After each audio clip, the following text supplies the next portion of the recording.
Railway group D exam 2022 के लिए reasoning की महत्वपूर्ण सीरीज में अभिनंदन है। तो जी हाँ, जिस तरह प्रीवियस शिफ्टों में जिन जिन टॉपिक से रीजनिंग के आपके प्रश्न बने हैं और आने वाली शिफ्टों में जिन जिन टॉपिक से प्रश्न बन सकते हैं, उन सभी शिफ्टों के एनालिसिस करने के पश्चात ही टुडे की सीरीज को तैयार किया गया, जिसमें सबसे अहम और सेलेक्टेड आपके एग्जाम को दृष्टिगत रखते हुए सीरीज तैयार की गई है, जो कि आप सभी के आने वाली शिफ्टों में बेहद इंपॉर्टेंट साबित होगी। जी हाँ, मैं तो टुडे की सीरीज हमारी रीजनिंग की सेकंड है। इससे पहले हम एक सीरीज लगा चुके हैं। यदि आप लोगों के द्वारा नहीं देखी है तो वीडियो के डिस्क्रिप्शन बॉक्स में लिंक है, आई बटन पर भी लिंक मिल जाएगा। आप वहाँ जाकर बेहतर तरीके से सभी सीरीज के प्रश्नों को आप देख सकते हैं, क्योंकि एक एक सीरीज का एक एक प्रश्न आपके आने वाली शिफ्ट में आपको फतह दिलाने वाला है।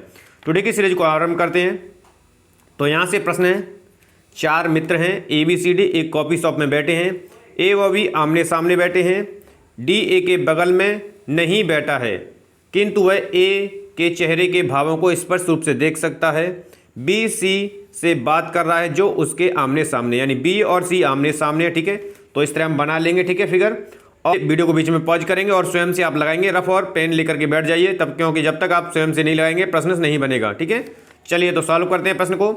तो देखिए यहाँ से जिस तरह दिया है, हमने ABCD को बिठा दिया। ठीक है, अब देखिए B के सामने C बैठा हुआ है, तो ये बन गया। ठीक है, तो युग्म में जो पूछा गया, यानी युग्म में कौन कौन साथ बैठे हैं, तो A C और BD जो है साथ साथ युग्म में बैठे हुए हैं।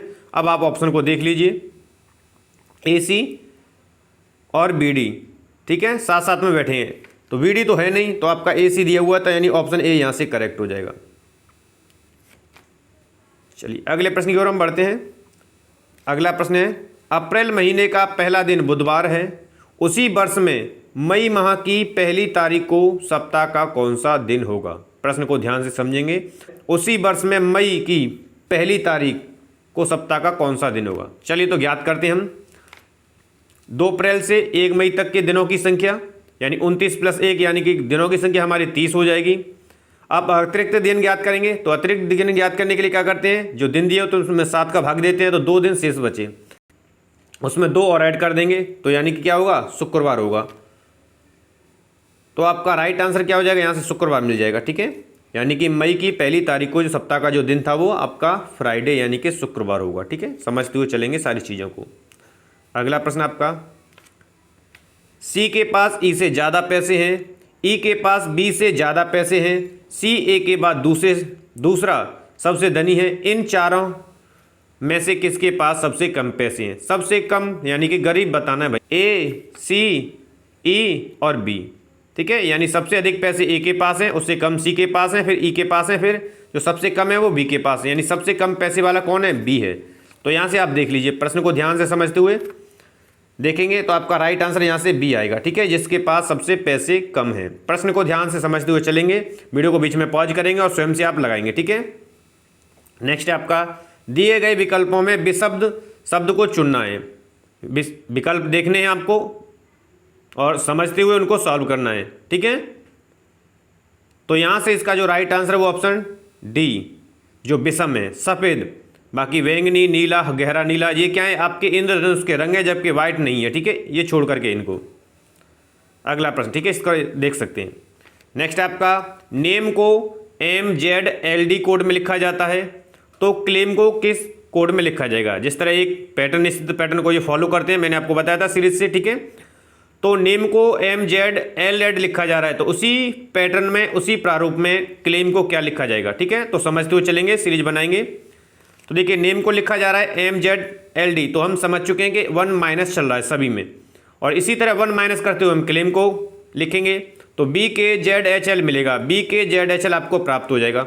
अब आप देख लीजिए ऑप्शन में क्या दिए हैं, BKZHL, BKZHL ऑप्शन A है। ठीक है, तो विशेष करके जब ऑप्शन देखें तो ध्यान से, क्योंकि छोटी सी गलती बहुत भारी पड़ सकती है आगे एग्जाम में। ठीक है, अगला प्रश्न, एक व्यक्ति दक्षिण दिशा की ओर मुख करके खड़ा है। अब पहले ईस्ट वेस्ट आप समझ लीजिए, ईस्ट है, ये वेस्ट है, ये नॉर्थ है, ये साउथ है। ठीक है, ये समझ लिया तो आपके डायरेक्शन वाले जो प्रश्न है वो आधे सॉल्व हो जाते हैं।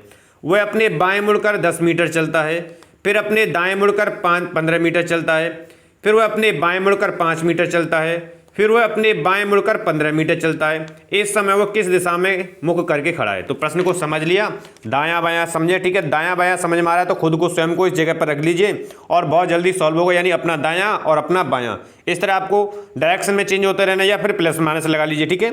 चलिए तो हम सॉल्व करते हैं जिस तरह कहा गया है, ठीक है।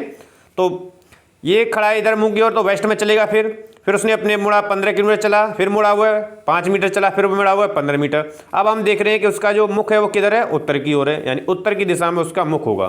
तो यहाँ से हम देख लेंगे ऑप्शन में क्या है, उत्तर है। उत्तर आपका ऑप्शन बी में है, उत्तर दिशा में, ठीक है। चलिए अगला प्रश्न आपके लिए। नेक्स्ट आपका 8 मित्र ABCDEFG और H एक गोल मेज के चारों ओर इसी क्रम में, यानी ABCDEFG के क्रम में बैठे हैं, समान दूरी पर बैठे हैं, सभी के बीच में जो डिस्टेंस है वो समान है। उनकी स्थिति दक्षिणावर्त दिशा में, दक्षिणावर्त दिशा में, ठीक है। क्लॉकवाइज और एंटी क्लॉकवाइज ये बैठे हुए हैं, तो ये ध्यान रखना है दोनों। जो जी है वो उत्तर दिशा में बैठा है और सी से अपनी सीट बदल लेता है, और बी अपनी सीट एफ से बदल लेता है। तो अब एफ के दाईं ओर कौन बैठा है? ठीक है, तो पहले तो पहला वाला गोल मेज वाला हम सीक्वेंस बनाएंगे, ठीक है। किस तरह गोल मेज में जो दक्षिणावर्त डायरेक्शन में ये बैठे हुए हैं, ठीक है। उसके पश्चात ये डायरेक्शन वाले यानी कि जो परिवर्तन हुआ है वो बनाएंगे, ठीक है। चलिए तो सॉल्व करते हैं। तो 8 मित्र थे आपके ABCDF, दक्षिणावर्त चल रहे हैं तो ABCDF को हमने बिठा लिया, H को, ठीक है। लेकिन परिवर्तन उसने कहा था कि जो है G C से स्थान परिवर्तित कर देता है, ठीक है, और जो B है वो F से स्थान परिवर्तित कर देता है, दोनों आमने सामने। तो इनका परिवर्तन के पश्चात आपका फिगर ये तैयार हुआ उनका, ठीक है, बिठाने के पश्चात। अब पूछा गया कि F के दाईं ओर कौन है, तो F के दाईं ओर अब आप देखिए मुंह करके ये केंद्र की ओर बैठे हैं, तो दायां आपका जैसे आप स्वयं बैठ जाइए और स्वयं अपने आप को रखिए उस जगह, तो अपना दायां बायां आप बेहतर तरीके से आंसर लगा पाएंगे। तो F के दाईं ओर जो A बैठा है, अब ऑप्शन में देख लीजिए A किधर है, A आपके ऑप्शन A में है, ठीक है। तो यहाँ से आंसर आपका A करेक्ट हो जाएगा। चलिए अगले प्रश्न की ओर हम बढ़ते हैं। हमारा अगला प्रश्न है, दिए गए विकल्पों में से कौन सा विकल्प निम्नलिखित शब्दों का सार्थक क्रम दर्शाता है? यानी एक क्रम, चाबी, दरवाजा, ताला, कच, ये आपको समझना है। एक सीक्वेंस में लगाने इन चारों को, ठीक है। कौन सा क्रम बेहतर होगा?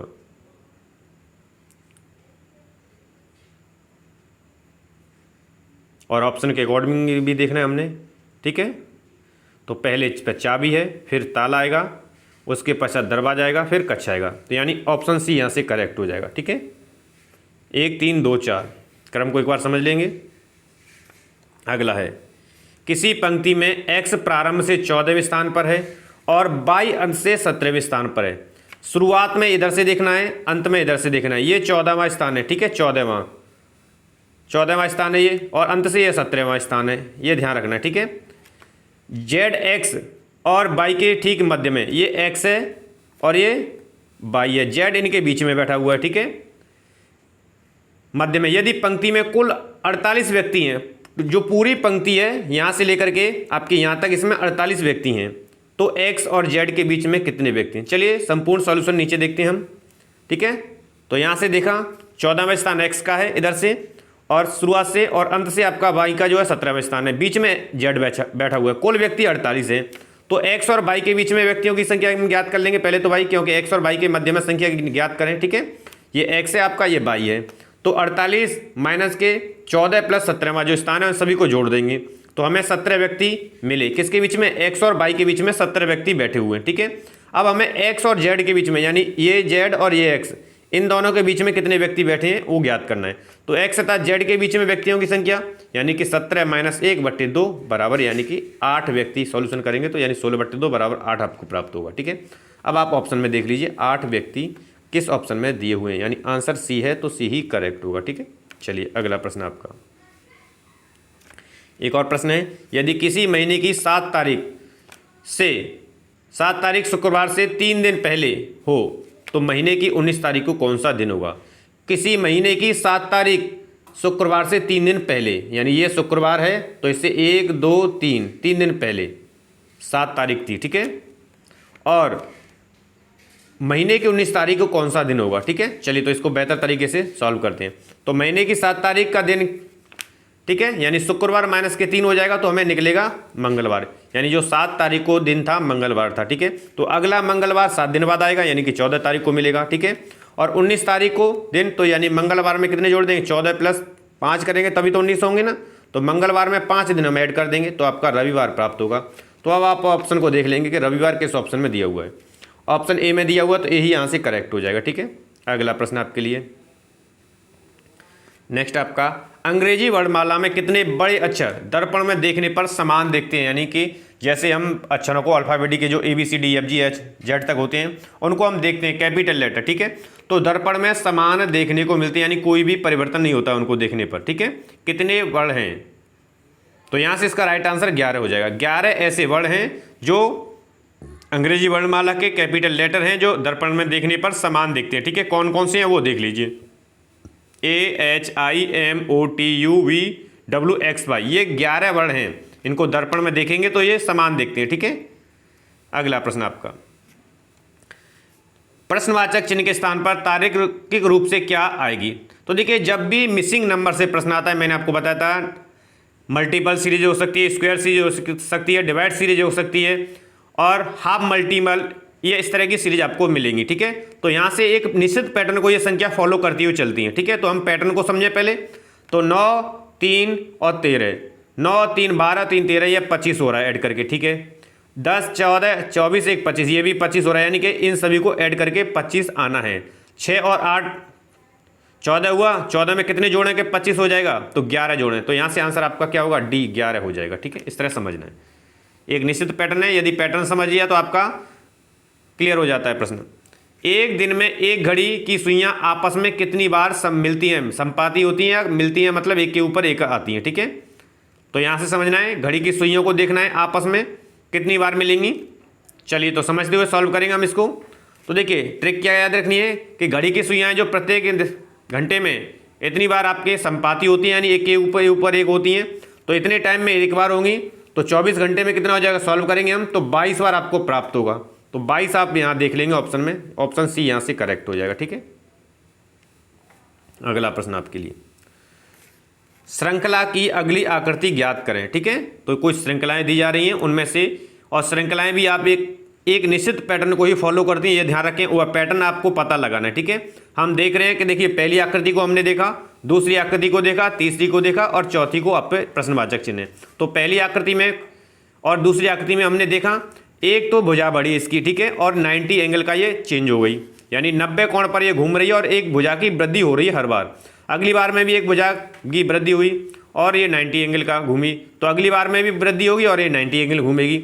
एक भुजा यहाँ है तो एक भुजा और बनेगी और 90 एंगल घूमेगी, तो यानी ए यहाँ से करेक्ट हो जाएगा। ठीक है, आप इसको बेहतर तरीके से ऐसे भी समझ सकते हैं। मैंने लिख दिया है कि आकृतियों में लगातार एक भुजा की वृद्धि हो रही है और तथा 90 पर आकृति आपस में जो है घूम रही है। ठीक है, तो अगली आकृति जो होगी ए विकल्प ही ठीक होगा। ठीक है, जिस तरह मैंने समझाया है।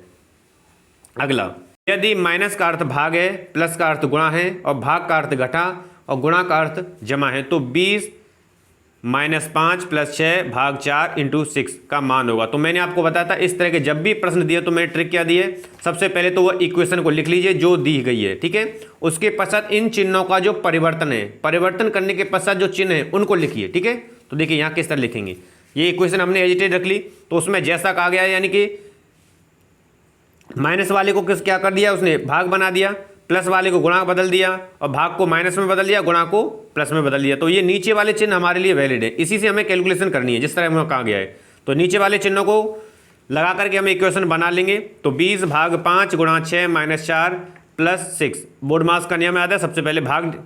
ठीक है, इसको सॉल्व करेंगे, फिर मल्टीप्लाई को, फिर जोड़ को, फिर घटाव को। तो हमने इसको सॉल्व किया तो हमें 26 प्राप्त हुआ और यहाँ से देख लेंगे 26 आंसर किस में है, आपका ऑप्शन ए में है, तो आपका ऑप्शन ए ही करेक्ट हो जाएगा। ठीक है, तो ये थे मित्रों टुडे के सबसे अहम और सेलेक्टेड रीजनिंग के, जो कि रेलवे ग्रुप डी एग्जाम की आने वाली शिफ्टों में आपके लिए मील का पत्र साबित होंगे। तो यदि आपने चैनल को अभी तक सब्सक्राइब नहीं किया तो चैनल को सब्सक्राइब कर लीजिए, ताकि बेहतर तैयारी और निश्चित रूप से आपका श्योर सिलेक्शन हो सके। मित्रों, मिलते हैं हम नेक्स्ट वीडियो के साथ, तब तक आप सभी को नमस्कार है, धन्यवाद।